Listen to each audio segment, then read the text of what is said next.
Tapi niatkan semua tempat yang kita pijak, ya, itu ada apa? Ada tanda atau bekas sujud, di mana sujud adalah amal yang paling terbaik di hadapan Allah. Itu. Yang kedua, anna lil adzani fadlan khafiyan la ya'lamuhu illallah. Yang kedua, azan itu punya keutamaan yang tersembunyi. Yang tahu itu hanya Allah Subhanahu wa taala. Ya. Ini kalimat ini kan memberikan pemahaman kepada kita bahwasanya nanti ketika kita berbicara tentang banyaknya keutamaan yang disampaikan, ternyata ada sisi yang itu terserah Allah gitu. Hanya Allah yang tahu, kira-kira begitu. Ya, mungkin lebih daripada itu yang akan didapatkan dari orang yang azan misalkan. Ya. Hanya Allah yang tahu. Ya, sirnya terserah Allah. Keutamaannya terserah Allah.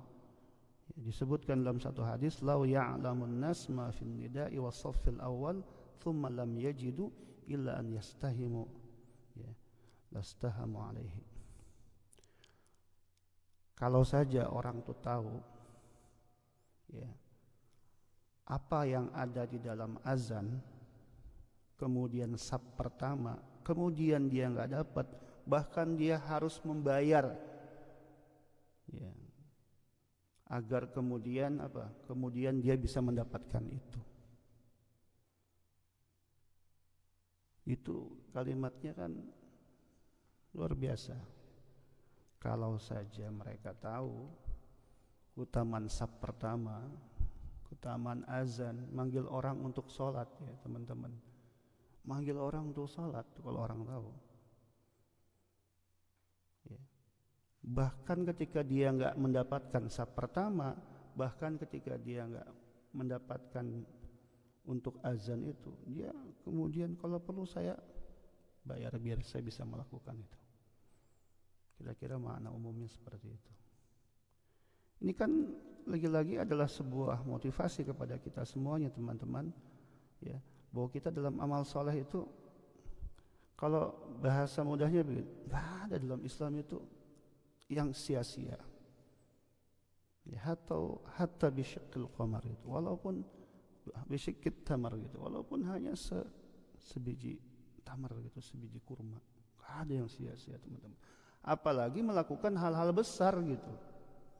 Ini kan sebenarnya hal besar, manggil orang azan. Nanti kita akan lihat tuh keutamaan-keutamaan yang lain luar biasa. Ya, manggil orang untuk datang ke masjid. Ya, zaman itu ada Bilal bin Rabah. Sekarang nggak perlu naik ke atas teman-teman. Ya, tempat yang paling tinggi azan itu. Oh, nggak perlu. Di kampung juga nggak perlu itu. Naik ke gunung, oh, nggak perlu. Ya. Gak perlu teman-teman. Udah ada mikrofon, enak, ya. Bisa kedengeran kemana-mana. Apalagi di sini. Di sini nggak boleh kita suaranya sampai keluar. Itu, ya. Itu yang kedua teman-teman sekalian. Ya. Yang ketiga, anna raf'as sauti bil adhani li tahsili thawabillahi wa syahadah, ya, kulli syai'in bit tauhidi lil muadzin amrun mahbubun yastahiqu an yataqatalu alaihi an-nasu bisuyuf. Masyaallah, ya. Mengangkat suara bagi atau dengan azan itu adalah tujuannya apa? Li tahsili thawabillah, untuk mendapatkan pahala dari Allah atau balasan dari Allah Subhanahu wa taala, dan persaksian kullu syai'in bitauhid. Karena isinya kan semuanya juga atau secara umum itu tentang tauhid. Persaksian akan apa? Tauhid kita kepada Allah Subhanahu wa taala bagi yang azan itu sendiri. Ya, bahkan amrun mahbubun. Ya, itu adalah sesuatu yang sangat dicintai oleh Allah Subhanahu wa taala. Yastahiqu an yataqatan alaihin nas bisuyub. Sampai-sampai orang, ini bahasa apa? Bahasa perumpamaan. Saking banyaknya luar biasa keutamaan di dalamnya, orang sampai berbondong-bondong, ya, kalau perlu saling membunuh untuk bisa mendapatkan keutamaan itu, atau dia Jadi jangan pas lagi baca musyawarah harian tuh, siapa yang azan? Itu tangannya. Irfan, enggak, serak. Siapa yang MC? Saya serak, saya pergi ke sana. Waduh, alasannya banyak sekali. Gitu. Ya, saya bismillah. Ya. Apalagi ngebanguninnya pada waktu ibadah yang paling terbaik. Ya, salat subuh tuh salat paling terbaik, teman-teman. Ya. Orang kalau salat subuhnya dijaga itu luar biasa. Disebutkan dalam naungan Allah, dijauhkan dari neraka, jauhkan dari sifat munafik. Ya. Qobliyahnya aja luar biasa fadilahnya. Salat subuh itu luar biasa. Ya, makanya ada seorang ulama bilang kalau mau melihat kualitas seseorang atau suatu umat, ya itu lihat aja subuhnya. Makanya Nabi juga kemudian berdoa kepada kita semuanya, Allahumma barik li ummati fi bukuriha. Ya, kalau kata orang tua dulu bilang, ya bangun pagi biar rezeki nggak dipatok ayam. Saking keberkahan tuh banyak di waktu pagi. Mau lihat anak cerdas atau tidak cerdas, soleh atau tidak soleh, lihat aja bangun subuhnya, gampang ya. Ya kalau bangun subuhnya bagus, tidurnya terukur, nggak terlalu malam, insya Allah cerdas. Ya makanya para ulama membiasakan ya deres atau mutolaah ya itu di waktu-waktu subuh itu, atau bahkan mereka lebih awal, sebelum subuh mereka udah deres tuh. Dan Al-Quran kan menyebutkan ya, inna Qur'anal fajri kana mashhuda, sampai baca Quran di waktu fajar itu kana mashhuda, disaksikan oleh para malaikat. Oh luar biasa teman-teman. Jadi jangan menyepelekan gitu ya. Bahkan dulu saya pernah, ya kita semua pernah mungkin di titik itu ya pernah diuji, misalkan ekonomi kita berat dan lain sebagainya. Adalah ujian-ujian itu pada hidup kita. Yang saya lakukan dengan keluarga apa? Yuk kita sama-sama salat subuh di masjid. Semuanya, kata saya, semuanya. Bukan saya doang, kata saya sama istri saya, semuanya. Saya bangunkan anak-anak saya sampai gendong itu. Dia belum anak saya itu belum bangun. Yang paling kecil kadang-kadang masih balita, itu belum bangun, saya gendong aja udah. Saya bawa ke masjid. Walaupun saya tidurin di samping saya. Semuanya sholat di masjid. Ya barokah, mungkin barokah subuh itu. Dung, rizki mudah dari Allah Subhanahu wa ta'ala. Coba kita perbaiki salat kita, subuh kita. Itu ya, luar biasa. Mudah itu. Tadi kita datangin Allah, pasti Allah akan datang melebihi kita datang. Kita datangnya berjalan, Allah datangnya sampai berlari. Kita mintanya satu, Allah kasih lebih daripada yang kita minta. Hadirin rahimakumullah, ya. Itu yang selanjutnya tadi, ya, orang yang azan tentu tujuannya adalah mendapatkan pahala dari Allah Subhanahu wa taala, dan yakinlah sekali lagi ya, azan ataupun kumandang azan yang disampaikannya itu akan menjadi syahadah, ya, syahadah tauhid, ya, di hadapan Allah Subhanahu wa taala. Bahkan juga itu sesuatu yang sangat dicintai oleh Allah Subhanahu wa taala. Kemudian annal muadzin mahu rahmatullah wa aunahu wa musa'adatahu wa ihsanahu fi ayyi makanin sara wa wasalat tuhitu bihi rahmatullah. Subhanallah teman-teman, bahkan orang yang suka azan itu selalu mendapatkan rahmat Allah, mendapatkan kasih sayang Allah, ya, mendapatkan pertolongan Allah, mendapatkan kebaikan Allah, mendapatkan apapun dari Allah Subhanahu wa taala, ayyi makanin kana gitu. Di tempat manapun dia hidup, Ya. Selalu dinaungi oleh rahmat Allah Subhanahu wa taala. Oh, ini enggak sepele ya, enggak sepele. Saya tuh belajar azan dari kelas berapa ya? Bapaknya di masjid gitu ya, bapak saya itu di masjid kegiatannya. Dulu zaman dulu mungkin remaja atau pemuda masjid lah itu ya. Primus lah ya. Pria musola gitu ya. Ya saya selalu diteng-teng gitu sama bapak saya itu diajak gitu. Ya, selalu saya kasih mas. Bahkan teman-teman saya itu, saya masih kelas 4 SD, teman-teman saya sudah besar-besar itu, masih kecil itu, tidur di masjid. Waktu azan saya azan, itu, ya bukan habis azan subuh langsung tidur lagi gitu. Ya, subhanallah, itu udah belajar teman-teman. Suruh megang mic azan gitu. Coba kamu azan gitu kata bapak saya. Belajar. Wah subhanallah, orang banyak yang masih 4 SD itu. Oh siapa tuh yang azan? Wah itu luar biasa itu. Kok salah? Iya nggak apa-apa salah pun kan kita belajar itu ya.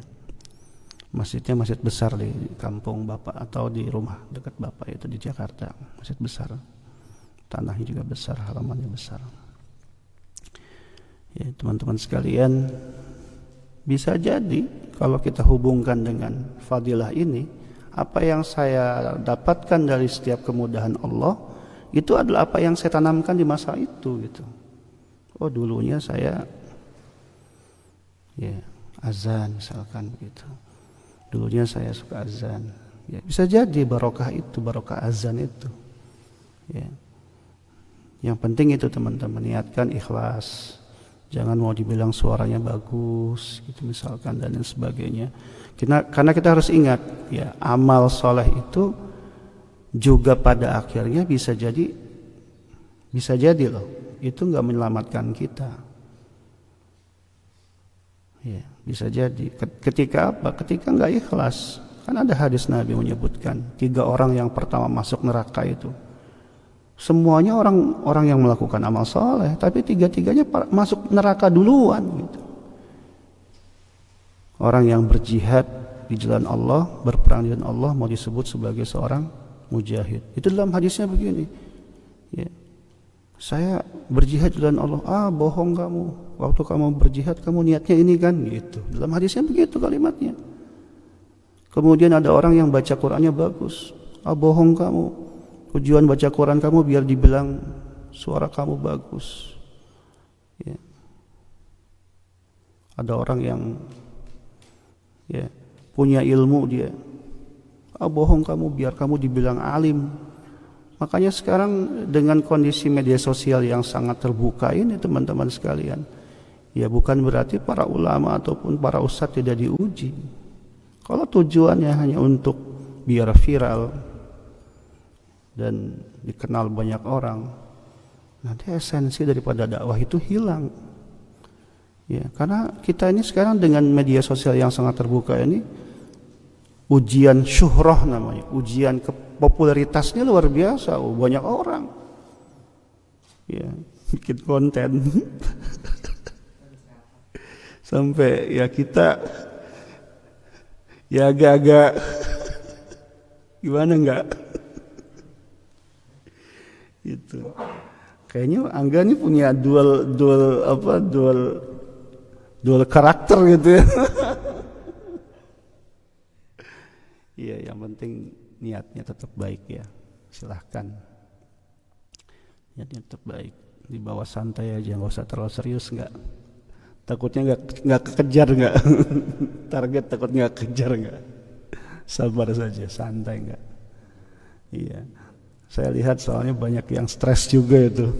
Ngejar FYP. Banyak yang stres.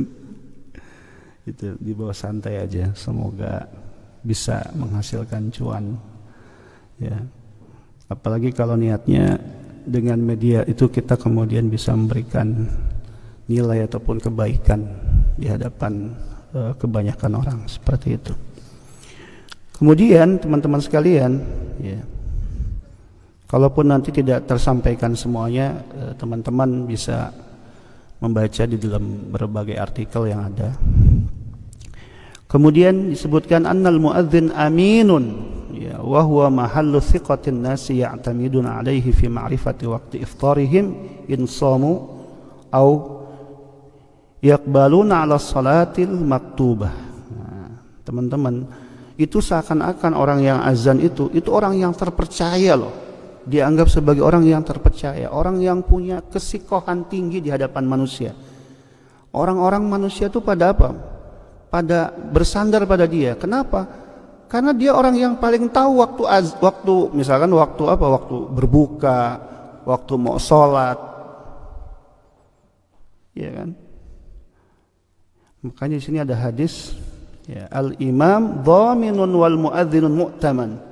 Imam itu adalah dhamin, ya, orang yang dipercaya, yang punya garansi. Al-muadzin mu'taman, orang yang terpercaya. Ya. Allahumma arsidil a'immah waghfir lil muadzinin. Wow, subhanallah, sampai didoakan di sini. Ya Allah, berikanlah irsyad, berikanlah petunjuk kepada para imam, ya, dan berikanlah ampunan kepada para muadzin. Subhanallah, sampai didoain itu kita, ya. Subhanallah, teman-teman. Ya, kata beliau ini Said Alawi, wa hadza du'aun azimun minar rasul sallallahu alaihi wasallam lil muadzinin fahani'an lahum bihadhihi da'wah an-nabawiyyah al-mujabah. Doa ini adalah doa mulia dari Rasulullah sallallahu alaihi wasallam, ya, bagi para muadzin, ya. Semoga itu sesuatu yang dapat menenangkan bagi mereka dengan adanya dakwah yang insyaallah diijabah oleh Allah Subhanahu wa taala. Ya, teman-teman, luar biasa ini. Ya, kita cepat ini ya karena waktu. Annal muadzin, ya, yudrid atau yutrad bi adhanihi syaitan. Yutradu bi adhanihi asy-syaitan.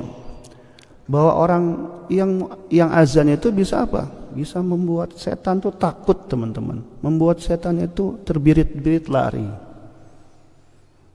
Ya, sampai dalam hadis disebutkan, ya, dia itu berpindahnya sangat jauh, bermil-mil, 30 milan. Ya, ala sittatin wa 30 milan. Berpindah sampai 36 mil. Jaraknya jauh sekali, saking takutnya dengar suara azan. Ya.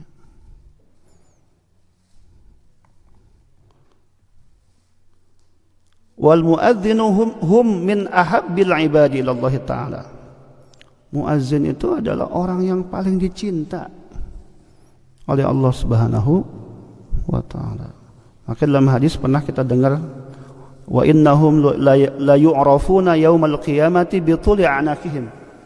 Ya, mereka itu dikenal, ya, nanti di hari kiamat panjang lehernya. Ini kata para ulama maknanya majaz, ya, bukan berarti lehernya panjang, tapi aktsar amalan, disebutkan, ya, maksudnya adalah orang yang paling banyak amal solehnya. Imam Qadiyat menyebutkan yang dimaksud dengan itu adalah bahwa mereka orang yang paling cepat masuk surga. Masya Allah. Ya, yang dimaksud panjang lehernya itu adalah orang yang paling cepat masuk surga, atau orang yang paling cepat dimasukkan ke dalam surga Allah Subhanahu wa taala. Masya Allah. Ya, yang penting jangan azan kalau belum waktunya, ya.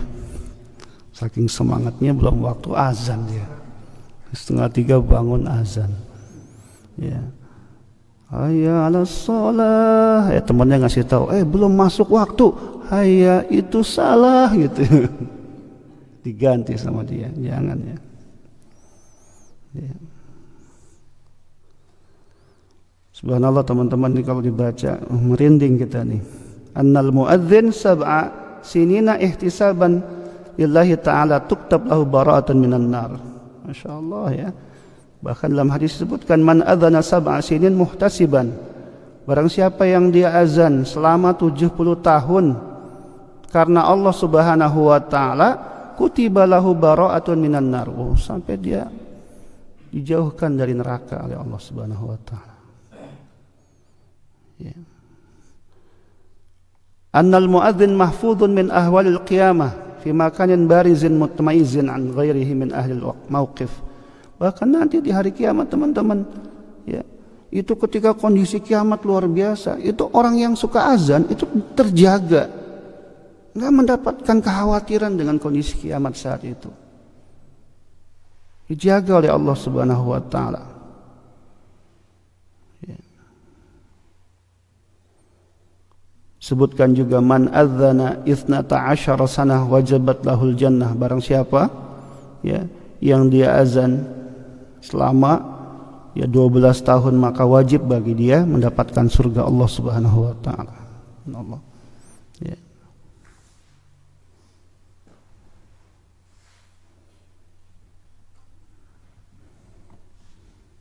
Itu teman-teman saya kira karena waktu, ya, biar tidak terlalu jauh. Kalau ada pertanyaan silahkan. Ya, semoga jam 7 maksimal. Syuruknya 7.20. Sisanya ada pertanyaan-pertanyaan silahkan. Saya kira muqaddimah 30 menit cukuplah, ya, 30 menit muqaddimah. Baik, untuk selanjutnya bagi teman-teman yang ingin bertanya silahkan angkat tangan.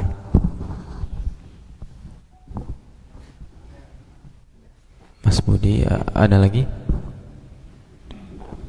Mas Alek mau nanya? Silahkan Mas Budi.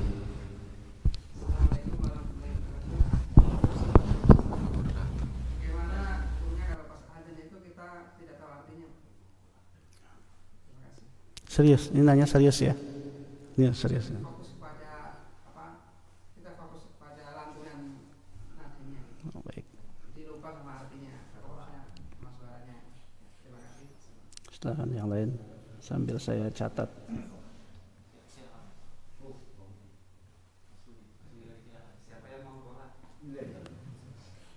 Silakan. Itu Mas Najah kayaknya mau nanya itu.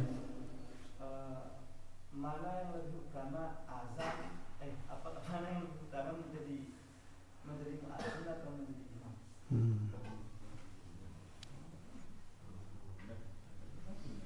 Silakan teman-teman, masih ada. Sekalian nanti. Silakan Mas. Pengaturan volume untuk azan itu gimana Pak Ustaz? Maksudnya gimana? Kayak di Indonesia itu kan volume itu bisa dipermasalahkan kayak administrasi. Oh.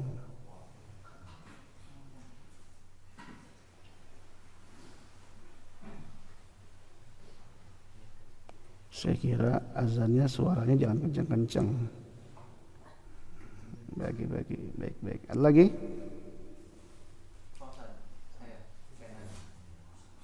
Misalkan dalam satu misalkan ada yang azan sendiri, koma sendiri, imam sendiri, itu bagaimana Ustaz?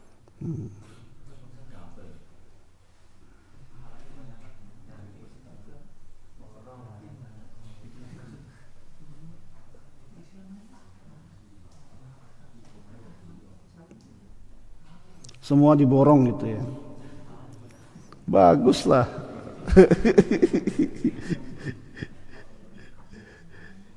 Anak mudanya pada kemana itu?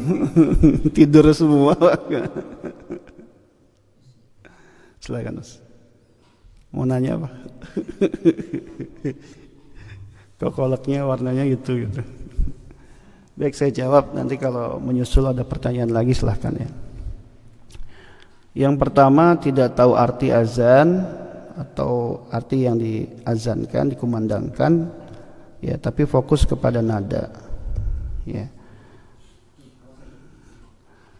Teman-teman sekalian, prinsipnya di dalam azan ataupun di dalam membaca yang hubungannya dengan bahasa Arab misalkan, sama seperti ketika sholat seorang imam atau seorang yang membaca Al-Quran tilawah, ya, prinsip yang pertama itu adalah benar menurut kaidah tajwid. Itu yang pertama, ya, pastikan saja dulu benar, ya. Kalau nggak benar kan bahaya. Yang dibaca bisa salah. Ya. Hayya 'alas shalah misalkan. Hayya 'alal falah. Cuman gara-gara tasdid saja artinya bisa beda. Hayya 'alal falah. Beda itu teman-teman. Pakai tasdid artinya petani, mengajak bertanam. Tapi hayya 'alal falah baru artinya kemenangan. Itu baru perkara tasdid saja itu. Ya, baru belum berubah pada huruf. Ya. Alhamdu aja beda. Yang satu segala puji, yang satu kematian. Itu beda teman-teman. Ya. Jadi bagi para yang mau azan juga diperhatikan itu. Ya. Tajwidnya itu. Sama ketika baca Quran, tajwid itu juga diperhatikan. Ya, banyak ayat lah yang memerintahkan, atau minimal beberapa ayat yang memerintahkan. Ada juga hadis yang memerintahkan. Warattilil Qur'ana tartila misalkan. Itu yang pertama. Yang kedua, muncul pertanyaan dari pertanyaan Mas Budi, boleh nggak kita menagomkan atau membaca azan atau mengumandangkan azan itu dengan bernada? Boleh nggak? Boleh. Bisa jadi malah dianjurkan. Itu. Tapi itu bukan sebuah keharusan. Ya. Nada muazin Bilal nggak seperti hari ini yang beragam sampai dilombakan. Orang Turki beda, orang Indonesia beda nadanya, orang Saudi beda nadanya misalkan, dan seterusnya. Di zaman itu Bilal memanggil, yang penting suara itu tegas terdengar. Kalau terlalu iramanya panjang kan bisa jadi malah nggak sampai. Yang penting tegas, Allahu Akbar, Allahu Akbar, misalkan gitu. Udah yang penting tegas saja kedengaran. Allahu Akbar, Allahu Akbar, udah itu aja. Kalau kita kan beda. Allahu Akbar, Allah.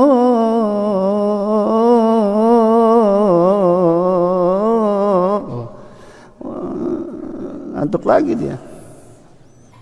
Udah bangun ngantuk lagi dia. Ya, saking enaknya. Ya. Terlalu panjang kita. Jangan terlalu berlebihan juga.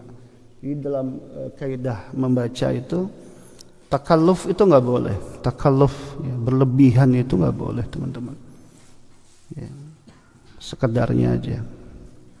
Ya mungkin kalau dalam lomba silahkan, tapi kalau dalam azan nggak perlulah.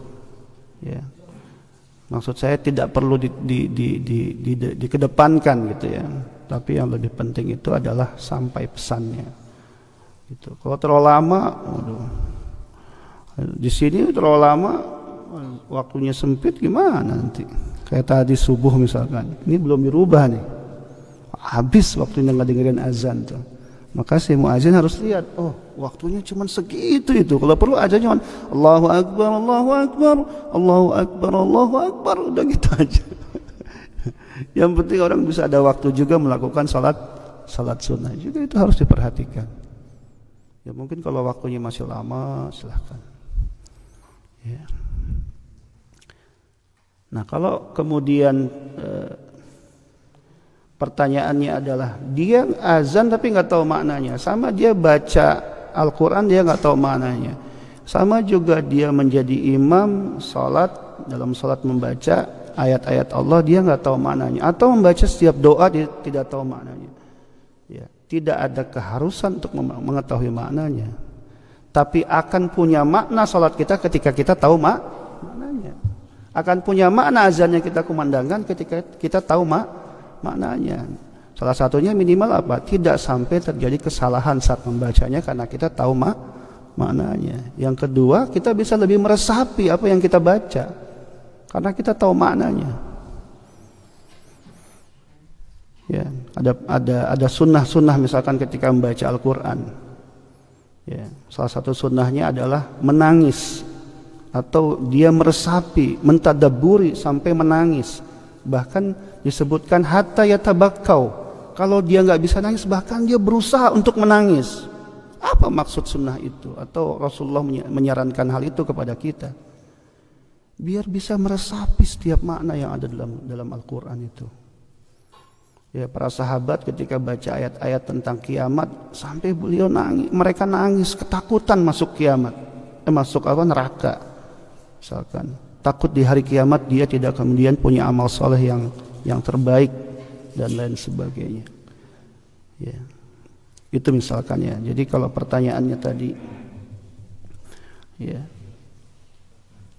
bagaimana boleh atau enggak ya, enggak apa-apa. Tapi juga kalau pertanyaannya fokusnya kepada apa, kepada arti atau kepada nada, ya tentu yang didahulukan adalah lebih kepada pemaknaannya, bukan kepada nadanya. Tapi pada batas-batas yang normal saya kira nada didahulukan juga tidak apa-apa. Karena Nabi juga pernah mengatakan saat membaca Al-Quran itu, ya itu kita boleh melakukan bacaan itu. Yang penting porsinya pas, ya tidak berlebihan, ya seperti itu. Dan tahu kapan kita harus dipanjangkan, harus dipendekkan, karena itu kaidahnya tetap mendahulukan tajwidnya dibanding nadanya. Ya, harusnya mat ini jumlahnya sekian, ya sekian. Harusnya ya idgham bi gunnah tuh cuman sekian harokat, ya cuman sekian. Kadang kan kita lebih. Ya, ini juga harus diperhatikan. Sekali lagi, kenapa itu semuanya diatur? Biar tidak merusak makna. Ya. Yang kedua, mana yang lebih utama, jadi imam atau muazzin? Ada yang manggil orang sholat. Ini logikanya begini. Ada yang manggil orang sholat, ada orang yang mimpin sholat. Ada orang yang jadi kondektur, sama ada yang supir gitu. Mana yang lebih keren? Mana ibaratnya begituan? Mana yang lebih keren? Jadi pemimpin upacara sama yang jadi itu mana yang lebih keren kira-kira? Yang lebih keren imam, teman-teman. Ya, bukan karena saya imam itu. Yang lebih keren itu imam. Imam itu luar biasa. Ini ada pahala lain ya, teman-teman yang belum kita sampaikan. Ya. Setiap tempat yang dibacakan dengan azan itu terjaga oleh Allah Subhanahu wa taala. Bisa jadi banyak negeri dari kaum muslimin yang dijaga oleh Allah Subhanahu wa taala karena masih dikumandangkan azan di sana. Gitu. Ya, makanya rumah kita itu ya juga kita suka isi dengan hal-hal yang baik, salah satunya itu biar rahmat Allah itu enggak diangkat oleh Allah Subhanahu wa taala dari rumah kita. Yang itu kemudian rahmatnya itu sampai kepada anak, kepada istri dan seterusnya. Ya, kemudian ada pahala yang lain juga, teman-teman. Yang azan ya manggil orang salat itu juga dapat pahala sebanyak orang yang datang. Tuh, teman-teman, luar biasa. Muazin juga, imam juga begitu. Ya. Dapat pahala sebanyak itu. Ya, jadi kalau ditanya mana yang lebih utama, tentu imam. Ya. Mana yang lebih utama, orang yang ngomongin tentang nikah sama orang yang sudah nikah? Nikah kamu, dianya gak nikah. Mana Mas Budi yang lebih utama? Yang nikah ya?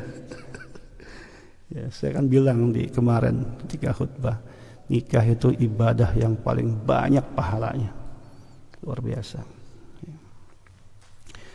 Kemudian pertanyaan ketiga, ya volume azan diatur. Ya, sebenarnya di Indonesia misalkan contoh, kenapa kemudian itu ada wacana mengatur volume atau mengatur sound system lah, bukan pada volume azannya, sound systemnya itu diatur. Karena memang di beberapa tempat, kayak di tempat saya itu tinggal samping kiri samping kanan saya itu orang Cina semua. Bapak saya itu di Jakarta Barat, itu depan belakang semuanya Cina. Jadi saya itu bertetangga dengan Cina dari kecil, udah biasa itu. Nah, ada musolah tuh samping sekitar berapa kaki dari rumah saya itu, dari rumah bapak saya itu ada musolah. Itu kan ya 5 waktu azan gitu kan. Udah gitu kan ya seperti di kampung-kampung kebanyakan ada madah dulu yang dibaca, kemudian waktu-waktu sebelum azan subuh sudah mulai berkumandang beberapa madeh misalkan dan seterusnya. Satu sisi memang kita kadang-kadang sebagai ini ya, saya secara pribadi gitu ya, mereka kan nggak sholat gitu kan gitu ya, mereka kan nggak sholat, mereka nggak dipanggil dalam hal ini ya, terganggu nggak ya? Cuman kadang-kadang kita juga mikir ya, kalau terganggu jangan tinggal di situ. Ya, emang mayoritas di situ muslim kok gitu kan, kecuali kalau di situ mayoritasnya bukan muslim misalkan ya. Pengaturan itu boleh-boleh saja ya, dalam rangka untuk mengatur hubungan sosial di masyarakat, karena bisa saja di satu tempat ya itu ada yang gara-gara volumenya tidak diatur itu merugikan sebagian orang. Tapi kalau ada orang muslim yang merasa terganggu dengan azan, ini cukup curiga kita ya, masa muslim terganggu dengan azan gitu ya, jangan-jangan dia bukan nggak mau sholat ke masjid gitu. Iya. Dan itu ada gitu ya. Jadi seperti itu, pengaturan itu tidak terlalu menjadi persoalan di dalam agama. Jadi kalau hal-hal yang sifatnya side effect gitu ya, berdampak setelahnya, ya itu diatur saja sewajarnya, disesuaikan dengan kondisi yang ada di tempat tersebut. Artinya tidak boleh kemudian juga, atau tidak perlu ya bahasanya, tidak perlu kemudian ini diatur dengan sangat kaku gitu, apalagi tempat-tempat yang sebenarnya di sana mayoritas muslim gitu. Masa orang berselawat kita nggak senang kan begitu kan, seperti itu. Walaupun tidak boleh juga semua hal itu disampaikan melalui mic masjid gitu. Ada yang hilang ini sampai semua pakai mic masjid, orang terganggu, ini masjid apa bukan sih gitu ya. Ya, di kampung ada yang seperti itu. Pertanyaan terakhir yang keempat lah, kalau mau ada yang tanya silahkan lagi. Ini gimana? Imamnya dia dari azan lah ya, yang azan dia, yang qomat dia, imamnya juga dia. Nggak ada lagi orang. Kalau pertanyaan boleh aja. Itu. Tapi seyogianya secara fikih ya, yang azan ya, seyogianya gini, setiap masjid itu punya imam tetap. Ini secara fikih ya bicaranya ya. Seyogianya setiap masjid itu punya imam tetap. Ya, semua tempat jadi yang ada mushola masjid seyogianya itu. Kenapa? Karena nanti dalam fikih itu ya, orang yang jadi imam itu memang tidak ada standar yang ditentukan, dia ada standar. Standar yang paling utama, yang paling prioritas itu disebutkan dalam hadis aqra'uhum ya. Man aqra'uhum ya. Siapa yang paling bagus bacaan Qur'annya. Ada juga yang kemudian memberikan tafsir ataupun memberikan syarah terhadap maknanya, itu adalah yang paling banyak hafalannya. Ya, saya termasuk yang malu sebelum jadi imam, hafalannya gak banyak. Bacaannya cuma itu aja. Ya. Kalau ada yang lebih bagus, cari di kampung itu, di tempat tersebut. Makanya misalkan nih, kita nih lagi begini, tempatnya nggak tersebut tidak ada imam misalkan, siapa yang pantas jadi imam? Ya cari yang paling bagus bacaannya. Bagus itu maksudnya tajwidnya yang pertama. Oh ternyata ada dua paling banyak hafalannya. Oh ternyata ada lagi misalkan, siapa yang paling ngerti tentang agama, atau siapa yang paling tua di antara keduanya. Jadi begitu terus. Ya. Jadi memang diatur. Tapi kalau ternyata kondisinya, saya banyak juga di kampung itu, saya kampung bapak, kampung ibu. Kalau pas lagi pulang kampung ya, zaman dulu masih kecil ya, belum berkeluarga itu, saya yang azan, bapak yang imam, saya yang qomat. Lagi pak jamaahnya kata saya. Cuman berdua kita kata saya. Mau ditungguin juga kelamaan kata saya. Udah. Padahal setiap kampung itu pasti punya musolah minimal di Indonesia itu. Berapa meter ada musolah lagi. Tapi kita nggak mikir untuk memakmurkannya gitu. Bagaimana caranya? Kadang-kadang kamar mandinya udah nggak dibersihin berapa lama gitu kan. Tempatnya udah nggak ini. Pas Ramadan baru dibersihin. Gitu. Ya jadi teman-teman sekalian, ini PR buat kita semua. Semoga teman-teman setelah menjadi primus di Masjid Ansan, pulang ke Indonesia tetap aktif di masjid ya. Itu PR kita semuanya ya. Oleh sebab itu saya sering menyarankan belajarlah dari masjid ini, dari hal-hal yang paling kecil. Mulai belajar bertanya, ini nggak gampang loh, nanya, menyampaikan pendapat, kemudian jadi MC, belajar. MC-nya jangan Mas Bekti terus. Ya, nanti ketua tahun depan ada yang nggak mau jadi ketua, gara-garanya semuanya diborong nanti. Wah, saya nggak mau jadi ketua, semuanya nanti saya bikin bikin apa? Flyer saya, MC saya. Wah, saya bisa nggak mau, kebetulan sekarang bisa bikin ini, bisa itu. Kalau nanti nggak bisa gimana? Repot kan? Ya, jadi kalau secara fikih teman-teman, mestinya memang ada imam tetap, dipilih, ditentukan, pasti di kampung itu ada yang paling bisa. Tapi kalau kondisinya darurat tidak ada, ya sudah diborong sendirian aja, mau bagaimana lagi? Ya, baru nanti ketika udah selesai Fatihah, datang jamaah, gitu ya. Kadang-kadang begitu di kampung, baru datang, selesai sholat, gitu, datang satu, dua, ya alhamdulillah, ya, itu ya. Itu ya saya kira ya jawabannya. Ya, semoga prinsip kita beramal soleh itu begini.